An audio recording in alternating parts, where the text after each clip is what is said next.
आम्हाला पुन्हा एकदा माननीय एकनाथजी शिंदे यांना मुख्यमंत्री झालेलं पाहायचंय आणि त्यासाठी आम्ही पूर्ण संघटन या ठिकाणी सज्ज आहोत।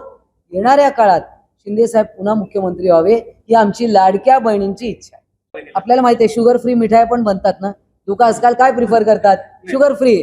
त्यामुळे भावाची तब्येतीची काळजी घ्यायची असेल तर महिला शुगर फ्री वापरेल, खजूरयुक्त पण मिठाई बनते।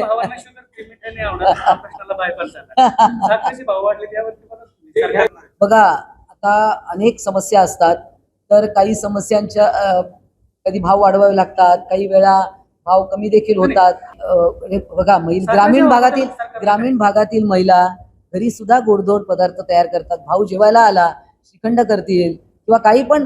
बघा महिलांकडे अनेक तोटगे आहेत, भाव वाढलेत कबूल आहे, परंतु आता त्या काही ह्या ज्या शेतीच्या रिलेटेड ज्या आहेत कधी भाव वाढावे लागतात, काही समस्या असतात, शेतकऱ्यांना पण वाजवी भाव द्यावा लागतो, त्यासाठी देखील भाव वाढत असतात। त्यामुळे सगळ्याच प्रश्नांचं उत्तर काही अशा पद्धतीने इथे देता येणार नाही। काही प्रश्न आपण मंत्र्यांसाठी राखून ठेवा, इथे पालकमंत्री आहेत त्यांना तुम्ही विचारू शकता, तुमचे इथे शेतकरी आपले मंत्री आहेत त्यांच्याशी तुम्ही चर्चा करा की याच्यावर का भाव वाढलेत म्हणून, ते तुम्हाला अधिक चांगलं सांगेल।